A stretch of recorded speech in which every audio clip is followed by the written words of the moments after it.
Of the 4 cities I'm scoring against Guelph in this series, this is the one that's closest, and I'm a little bit surprised at that.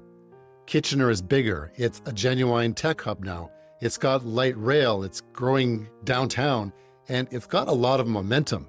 So does it really beat Guelph? I'm scoring it head-to-head against affordability, transit, culture, recreation, and safety. 1 to 5 in each category. No spin.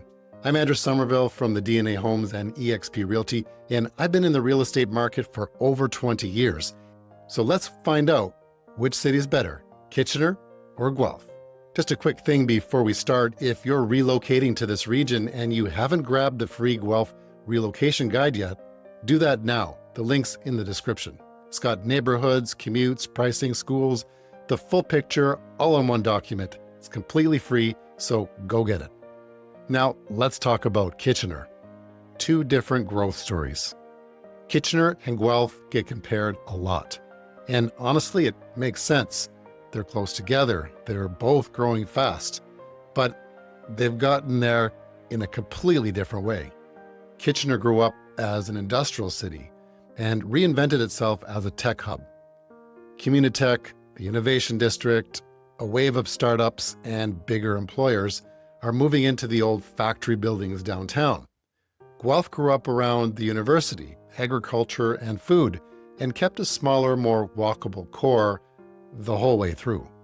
Both approaches work. They just produce different cities. So let's see how they actually score. A quick note before we get into it. Kitchener is the biggest city in this entire 4-part series. It's more than double Guelph's population.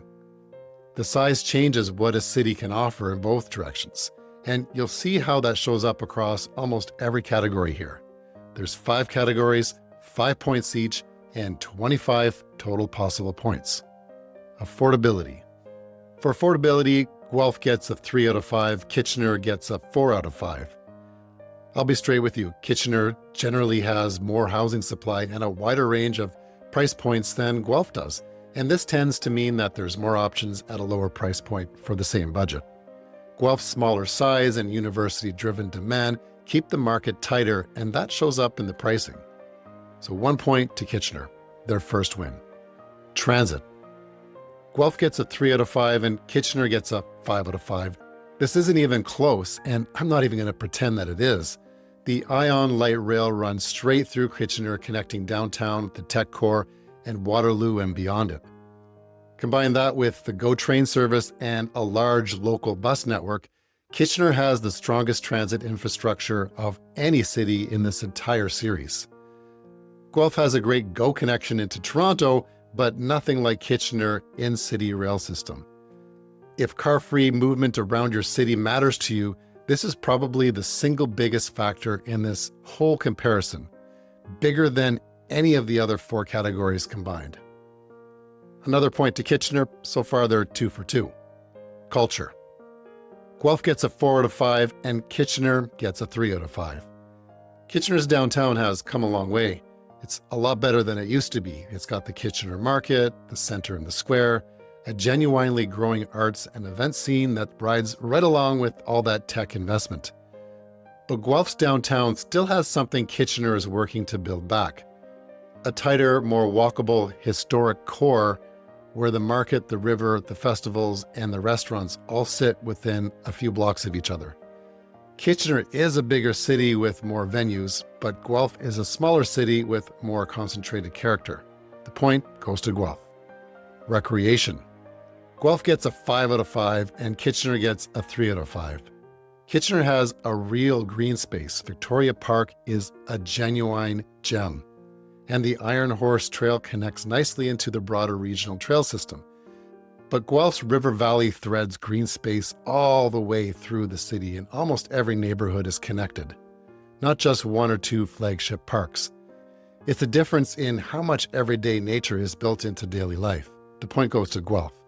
Safety. Guelph gets a 5 out of 5 again, and Kitchener a 3 out of 5.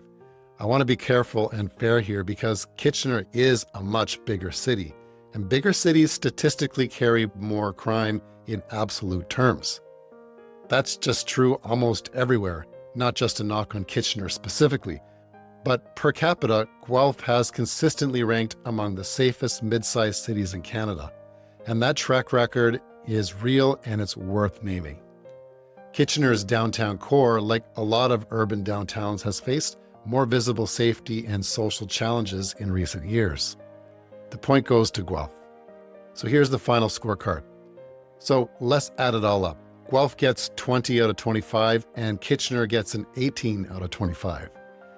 2 points, that's the whole race. Kitchener wins affordability and transit.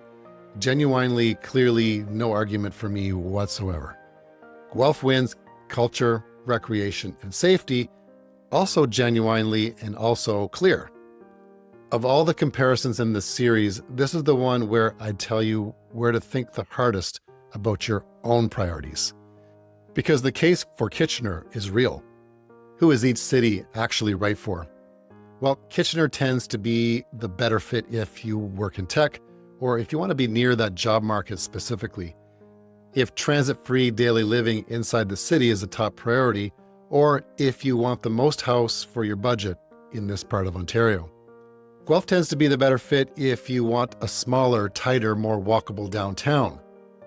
If you want green space and trails woven into your daily life, and if that matters more than transit. And if safety and a quieter urban core are near the top of your priority list.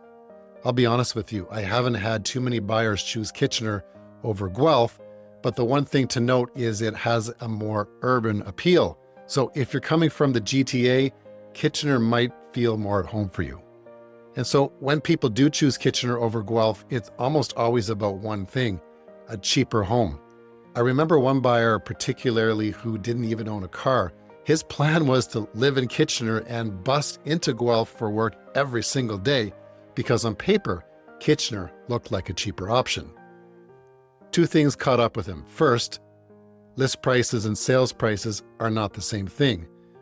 What a home lists for and what it actually sells for in this market can be two different numbers, and that gap changes the math very fast.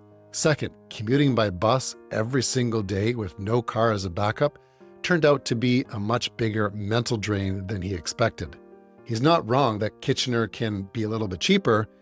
He just learned the hard way that cheaper on paper and actually being better for your life aren't always the same decision. So here's some honest considerations. A few more things worth knowing before you decide. Kitchener's tech-driven growth has been a double-edged sword. More jobs and more transit, but also more construction, more density, and a downtown core still working through growing pains. Guelph's downside here is real too. If you don't drive or you want to live entirely car-free, Guelph's in-city transit options are genuinely more limited than Kitchener's. That's not just a small thing for some buyers. I'd rather you weigh in both sides clearly rather than just hear the version that makes Guelph look the best. And one more thing while we're being honest, Kitchener's momentum isn't slowing down. More employers are moving in, more housing is being built, and the downtown core is actively reinventing itself year over year. If you're buying with a 10-year horizon in mind, the trajectory is worth factoring into your decision, not just where each city stands for today. So Guelph gets 20, Kitchener 18, the closest score in this whole series, and honestly, the most interesting comparison. Kitchener has a real legitimate case. If tech jobs and transit are what you need, it might be your city. Grab the free Guelph Relocation Guide in the description to get a full picture on pricing, neighborhoods, and commute times. And if you want to talk through your specific situation, Guelph, Kitchener, or somewhere in between, I'm just a call or text away. I'm Andrew Somerville from the DNA Homes team, and next up, we've got Guelph versus Cambridge.